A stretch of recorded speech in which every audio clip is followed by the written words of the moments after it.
On the ship, I proposed to my girlfriend of 6 years, but she turned me down without a second thought. Jackson, I'm against marriage and you're just a jobless loser. How can you get married? That led to a big argument between us on the ship. And wouldn't you know it, we ran into a tsunami and both ended up drowning. The next thing we knew, we both got reborn 8 years into the past. This time, she immediately broke up with me. I didn't want to repeat the past, so I decided to let her go. 8 years later, she was standing there with her new guy, looking down at me. Guess what, loser? It's a good thing I ditched you early. I couldn't be bothered with her smug attitude. That is, until my pregnant girlfriend leaned in close to me. She grabbed my wrist, glaring at me. Who said you could have a kid with someone else? When I tried to pull my girlfriend Amy back, she shook my hand off. Jackson, don't touch me. I'm officially breaking up with you now. I was stunned, but seeing the joy in her eyes, I understood everything. Turns out she also got reborn to our college reunion day. In our past life, I was a freelance investor, and Amy was a pianist. Her hands were precious, so I took care of all the housework. She had high standards for living, so I was always scheming up surprises for her. Back then, my world revolved around her. If she'd wanted the moon, I'd have given it to her. Things changed when I proposed. I went all out with romance and flowers, but Amy rejected me in front of her friends without hesitating. Jackson, I'm just not into marriage. I won't marry you. Later, I accidentally heard from her best friend. Amy was pretty and constantly pursued, so why would she settle for a couch potato like me? Only someone like Peter, a top-notch pianist, was good enough for her. When Amy came back, she'd get angry and tell me to stop with those childish proposals. She was a firm believer in staying single. She went on about how her crush was touring worldwide. And me? I was just a useless guy at home. Then she wanted to push me into a piano group, thinking I could learn from her crush's ambition. I firmly refused. She started mocking me, saying I was worthless because I didn't have a job, even threatening to break up with me if I didn't shape up. But I never told her that I wasn't just a house husband. I actually had my own thriving career as one of the top investors in the country. I worked from home and made more than most people could dream of in a lifetime.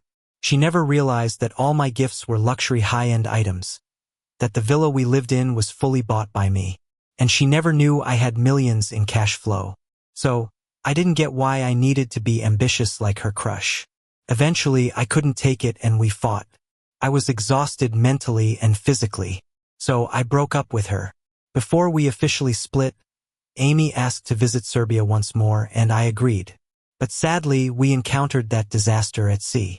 If life gave us another chance, we'd not make the same mistakes. Soon, I heard Amy was with her crush. My life continued as usual. I stayed a freelance investor.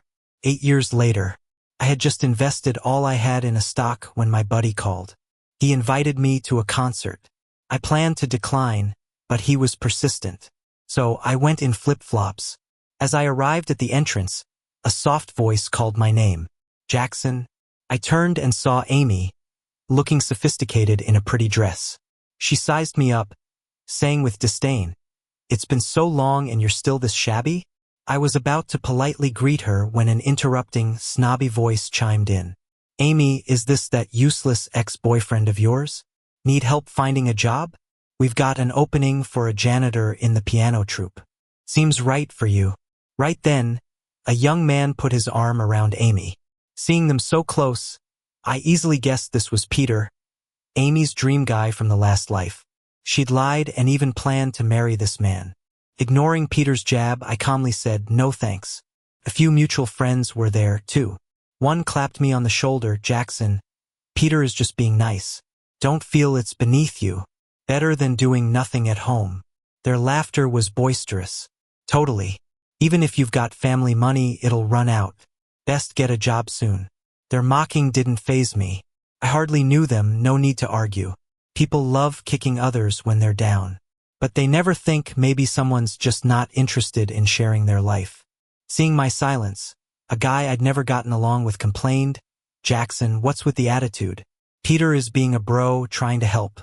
Don't be ungrateful." I sighed. I said, "I don't need his help." Amy frowned, A bit annoyed, Jackson, I told you before. Stop aiming too high. Even with a degree, without experience, high-paying jobs aren't for you. Peter smirked and patted Amy's head. Jackson, does rejecting my help mean you're jealous I'm with Amy? We don't mind, so it's petty if you do. Amy was right, you don't get people. Really didn't know how to reply. It's like these folks were auditioning for a drama.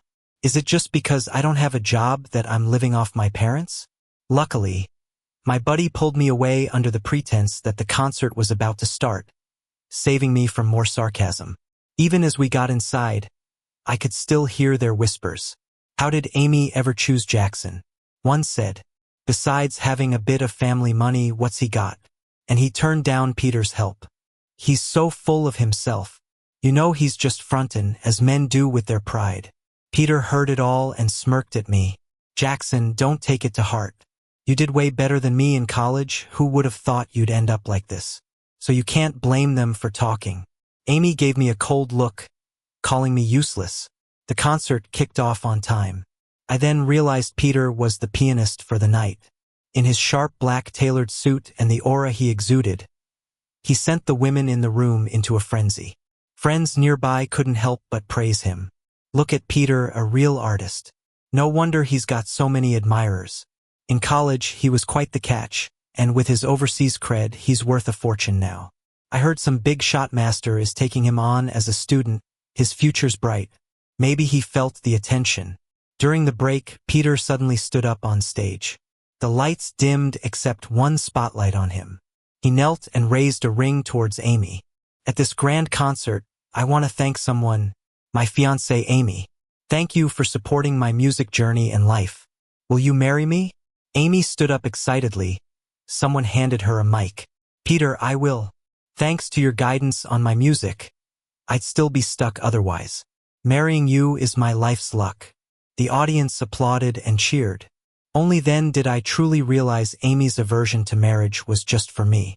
Because I'm not Peter, she didn't want to marry me. A wave of relief hit me that I wasn't hung up on her. My friends couldn't help but comment, I thought you two would get hitched back then. But your current girlfriend's pretty great too. Thinking of my girlfriend's sweet face, I smiled silently. I nodded to my buddy and headed to the bathroom, unexpectedly running into Amy when I came out. I nodded politely to leave, but she stopped me. Jackson, losing me and you're worse off than a beggar. Look how miserable you are. I told you to join the piano group.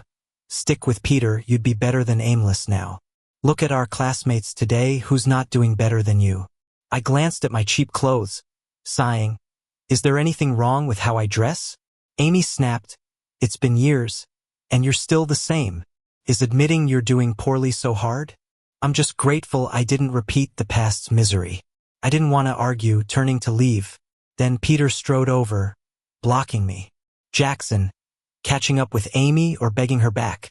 Say a soft word and I might be forgiving. Jealous of me having Amy? No need, you can't stop her seeking better. Peter's repeated taunts annoyed me. I lost patience. Wearing no brands doesn't mean I'm broke. I own the music group you're in. I could get you fired for your attitude. Laughing, Peter sneered, Jackson, are you delusional? If you really owned Selena music, Amy wouldn't leave you for me, would she? Even Amy mocked, confidence is good. But pretending to be someone you're not is pathetic. I used to see you as a rival, but I'm so disappointed. You're not even worthy to carry my shoes. Peter taunted me, patting my shoulder. Amy cuddled into him, Peter, don't joke, Jackson's no match for you. Peter enjoyed her compliments and left with her. Last time Amy agreed to be with me, Peter called from abroad, Jackson, I'll crush you underfoot one day. Now I see he and Amy are made for each other. They love comparisons, unlike me. That's why we're practically strangers now. When I got back to the hall, the crowd had mostly left. I said goodbye to my friends and was about to leave when Peter approached, looking stern. Why? I asked, annoyed. I can't find the ring I bought Amy. Nobody who talked to her can leave. Amy looked worried, that ring's worth millions. She suddenly eyed me suspiciously, Jackson, did you steal my ring? Everyone else looked at me the same way. No way, Jackson wouldn't. Why not? Even a cornered dog will leap over a wall. Look at his shabby look. Amy's accusation irked me, and I frowned. Got any proof I took it? Since it's such a valuable thing, maybe we should call the police instead of accusing me of something I didn't do. I glanced at the time. It was almost 11. Around this time every night, my girlfriend insists I tell her a bedtime story. I just wanted to wrap this up and head home to rest. But Peter wasn't having it and refused my suggestion. No way, if it really was one of our old classmates who took it, it could get messy. Let me search you. If I find nothing, you can leave.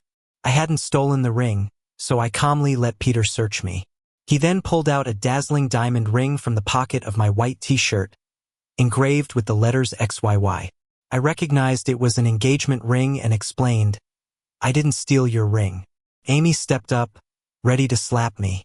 Would a thief admit to being a thief? Jackson, I can't believe you'd rather steal than take the opportunity one offered you. I must have been blind to be with you. Her hand stopped just a centimeter from me as I caught it. I shook my head, annoyed. I already said it wasn't me. How can you just accuse someone based on words? If you think I stole it, call the police and let them determine the truth. The noise from the party eventually got the attention of the concert staff.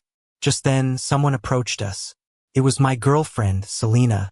Seeing her advancing with her baby bump, I rushed over to support her.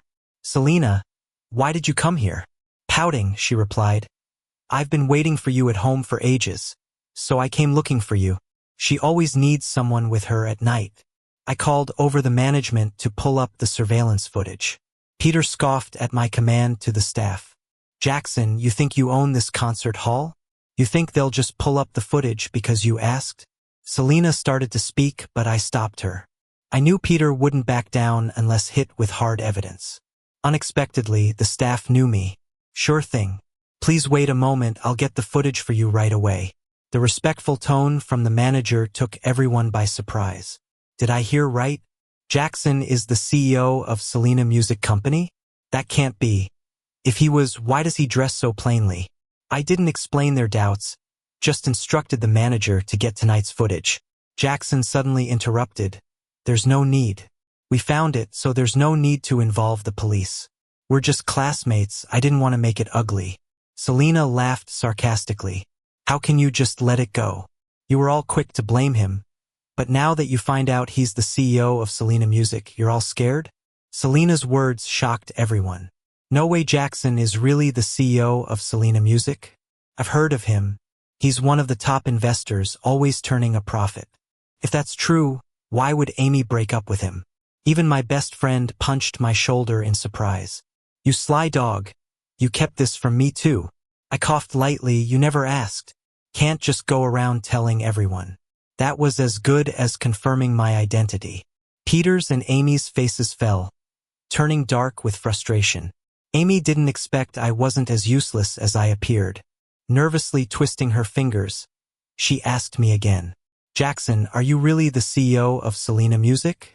At my calm confirmation, Amy went pale. As your status elevates, those who spoke ill of you change their tune. Even acquaintances I barely knew tried cozying up to me. "Hey, is this your girlfriend or wife?" someone asked.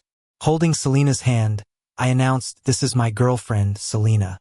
Once she has the baby, we'll have a wedding and everyone's invited." Selena shyly cuddled into my arms, softly punching my chest. "Flowers, rings, don't miss a thing or I won't marry you." Got it, I reassured her gently. Amy watched, clearly upset. I paid her no mind, casually responding to friendly remarks around me. Soon, the police arrived, and it only took an hour to prove my innocence. It turned out that when Peter patted my shoulder outside the restroom, he slipped the ring into my pocket. Charged with framing me, Peter was taken away. Before they left, he grabbed my hand, pleading, "Jackson, I didn't mean to set you up. I was just jealous. Please, tell the police to let it go. We're classmates. Don't let me get arrested." I looked down to see Peter's hopeful eyes. I replied coldly, "I refuse. Adults are responsible for their actions." Peter was reluctantly taken away. Just outside the concert hall, Amy hurriedly called after me, "Jackson."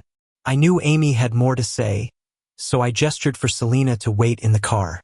Amy's eyes were a mix of confusion and regret. Why didn't you tell me any of this? I had no idea you were so important. Did you ever love me? Caught off guard, I paused with a cigarette in my hand, glancing at the slightly disheveled Amy. My parents were killed because of family inheritance battles, teaching me early to keep a low profile. Not even Amy knew. I thought about telling her if, in a past life, she'd accepted my proposal. I would have told her everything and transferred my company in her name. But she refused. I accidentally opened Amy's phone notes one time and discovered she had written down tidbits about Peter. Her words were filled with regret, mostly about not marrying Peter. Her claim to be against marriage was just an excuse to reject me. At that moment, I deeply questioned whether pursuing Amy in the first place was a mistake. But now, I'm not lost anymore because I have Selena. I shook my head coldly. I used to love her, but not anymore. As you can see, Selena is already expecting my child. I don't understand why Amy brought it up. 8 years have passed, and a lot has changed. It's pointless to dig into it now. My only focus is being responsible for Selena. Selena and I met when her dad, who's my business partner, brought her to a dinner party. She admired my decisive nature and academic prowess. I was equally drawn to her innocence and romantic spirit. We naturally ended up together. I had planned to propose, but then Selena unexpectedly got pregnant. She insists on waiting to marry until after the baby is born because she doesn't want to wear a wedding dress while she's bigger. So, I'm letting her have her way. When I told Amy this, her face twisted with what looked like sadness. But then I laughed to myself. She hated me in our past life.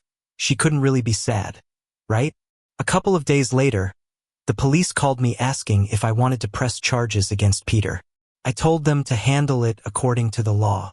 Peter's parents tried visiting me a few times to settle with money, but I refused. I'm not short on money these days. I didn't expect Peter to be reported for taking someone else's study abroad opportunity. The victim exposed it online. Back in school, Peter was a high-profile figure.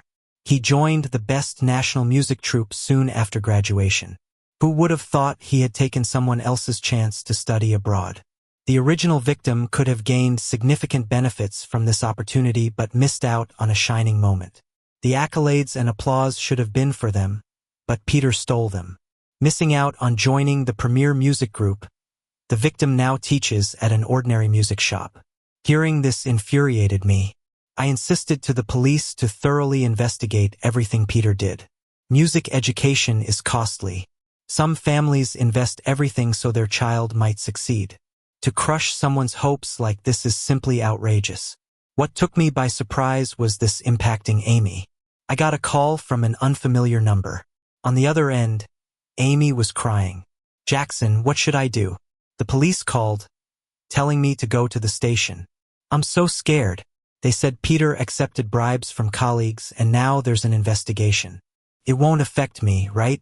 I frowned, trying to calm her down. Just go give your statement at the police station and see what happens. The next day, Amy knocked on my door. After I opened it, I suggested we talk at the nearby cafe. The moment we sat down, she burst into tears. "Jackson, what am I supposed to do?" So the police contacted me because the ring Peter bought me was with bribery money, and I have to return it. Worse, she received a call from the bank that afternoon. Peter had secretly borrowed $20 million in her name. She hadn't worked at all those years with Peter, so she couldn't pay such a massive loan, leaving her no choice but to seek my help. I can't stand seeing women cry. After reassuring Amy, I sighed and said, "Let me see if I can help somehow." I pushed the coffee cup toward her. Amy placed her hand over mine and softly said, "Jackson, I knew you'd help me. You still care, right? I made a mistake ever leaving you for Peter.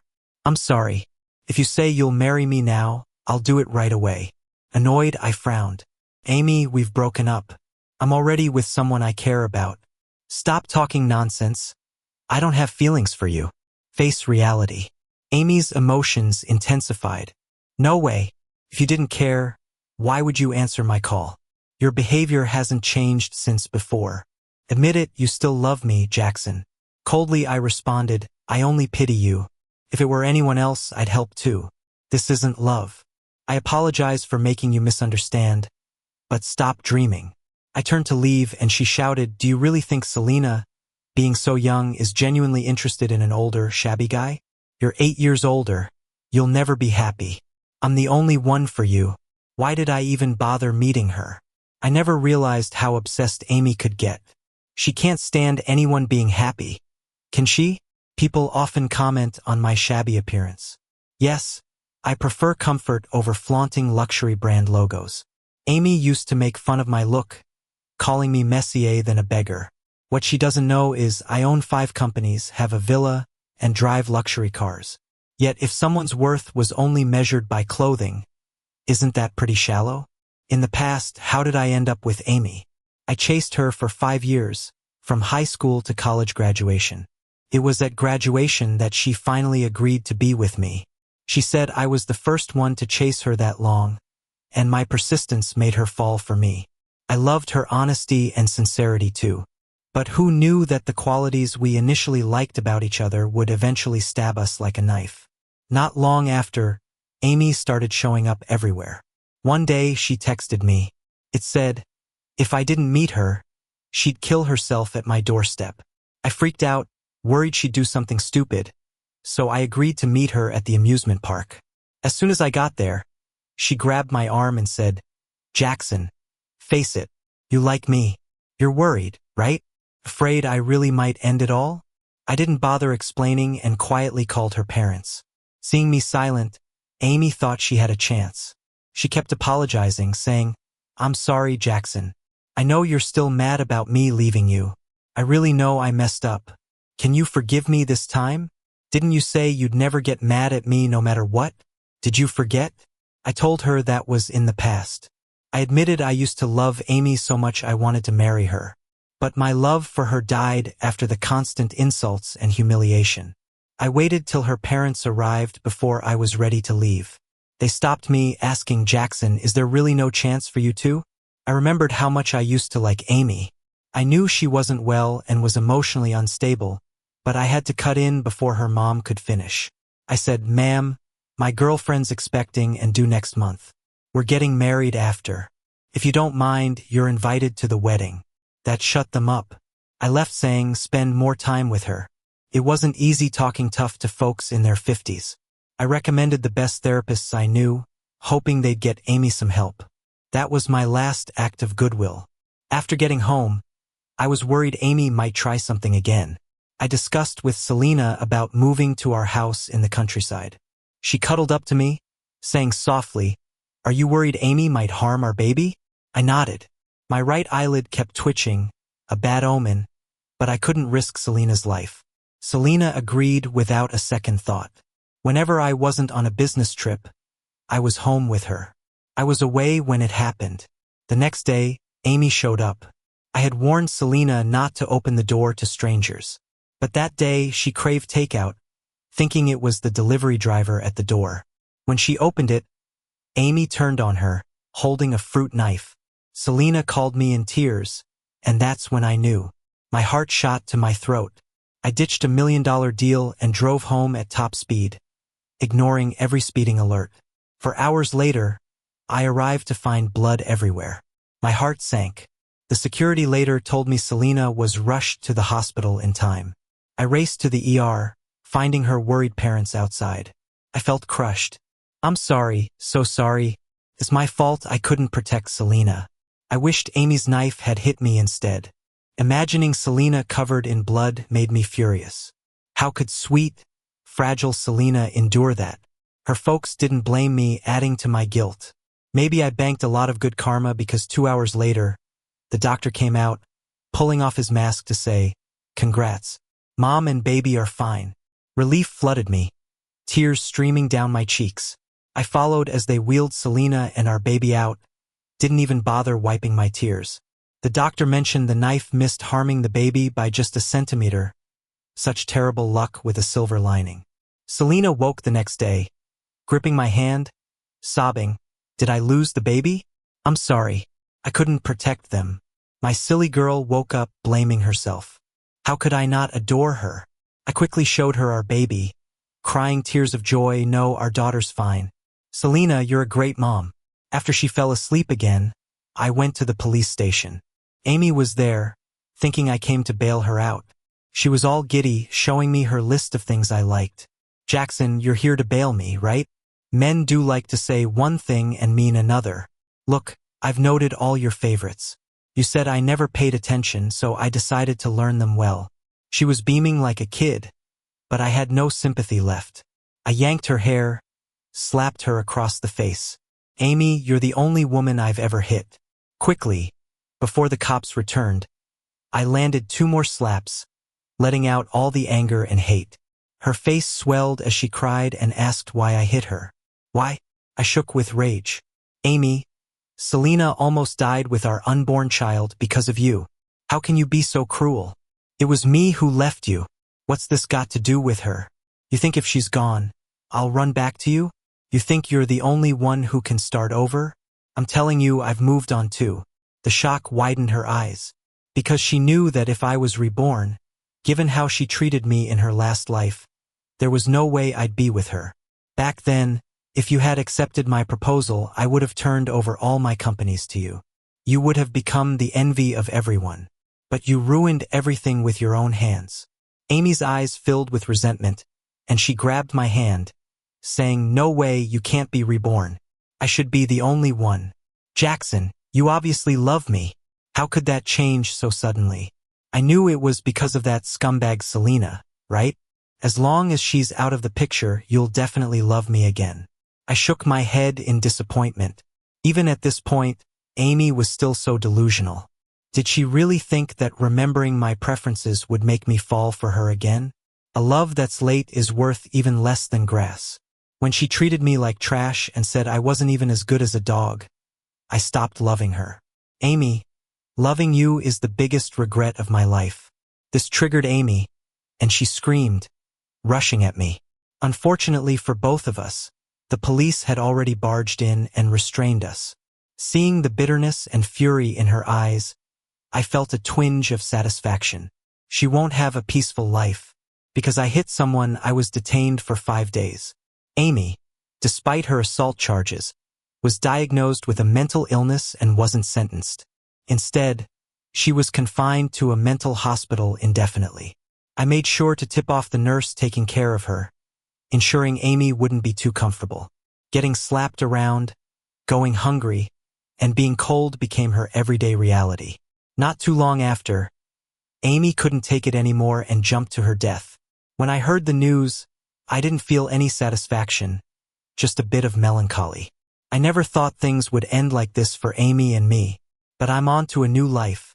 In 3 days, Selena will be wearing a beautiful wedding dress, marrying me. I'll be the happiest groom and dad around.